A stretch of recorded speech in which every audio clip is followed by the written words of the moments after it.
Alright, so lately I've been feeling like my line art is starting to look a little like my Among Us character. So today we're going to see just how I could potentially make it better. Stay tuned.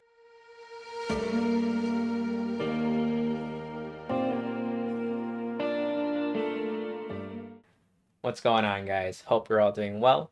If you're new here, I'm Andy, a self-taught digital illustrator and concept artist with a focus on characters. On this channel, I share insight into my creative process and journey in hopes of helping you become better and healthier artists, in addition to hopefully inspiring you to bring your own characters and worlds to life. In this episode, I want to try and improve my line art using my 3-step improvement workflow that I talked about in a previous video. Also, towards the end of the video, I have really exciting news to share, so be sure to stick around till then. Now, without further ado, let's go ahead and jump right into it. Now, even though I consider line art and inking to be one of my fortes when it comes to art, I've always acknowledged the fact that there are people who do it better, who do it in a way that I'd like to, and that I'm not quite there yet. But when it comes to improvement, the sky's the limit.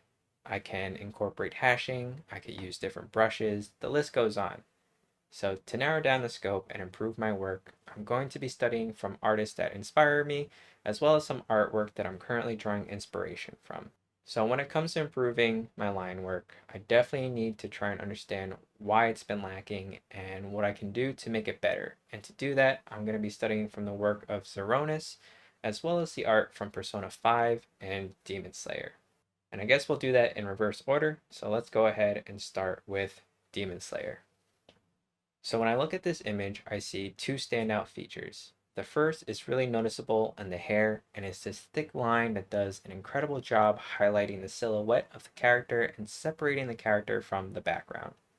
I find that this style creates an aesthetic that I'm quite drawn to and feels very unique, almost less illustrative and more graphical. The second standout feature in this artwork is how minimalistic it feels. This art, while there are details within the line work, so much of the information is conveyed through value, and I think that is something that I tend not to do in my work as much. Thus, I tend to overcomplicate the line work, so I can definitely see my work benefiting from subtracting from the lines, but making up for that difference in a later rendering stage. Moving on to the second inspiration, I want to study the work from Persona 5. I think what really speaks to me in this work is the contrast and the integration of the shadows into the line work, deepening that level of contrast. In my line art tutorial, I do mention that line work tends to look better, in my opinion, when there is good use of contrast. But I feel like this style of work really hones in on that. And it's definitely really interesting to see how the shadow bleeds into the background as well. And similar to the previous piece, I think this piece also gives off that minimalistic vibe and conveys boldness and confidence, which I really, really like.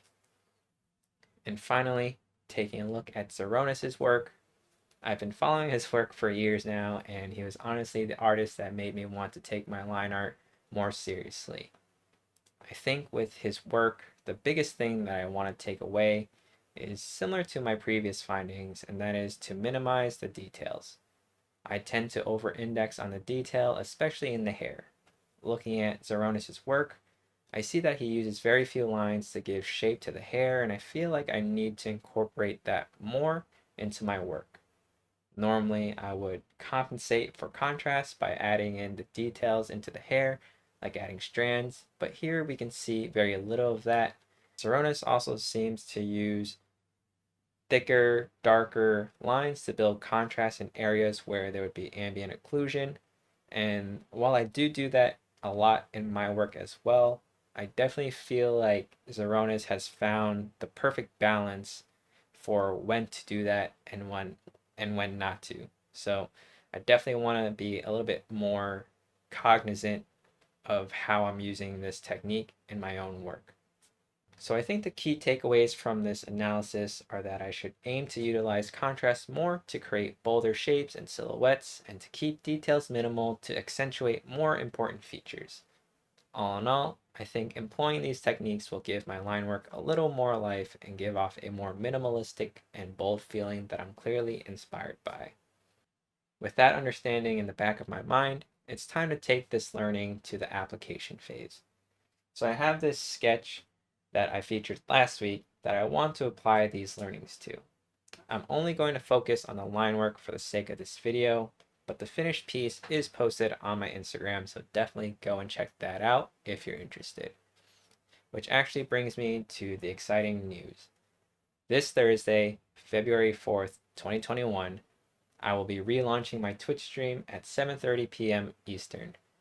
During my live streams, I like to hang out, get to know you guys, create some dope art, and overall have a fun time. If you guys follow me on Instagram, you guys know that I've been teasing the second character to be part of this world that I'm building. So, to celebrate my return, I will be doing the grand reveal live at 8 p.m. Eastern that day. So be sure to check out my Twitch channel, follow, turn on the notifications to make sure you don't miss it. Now without further ado, let's go ahead and see what we can do with this sketch.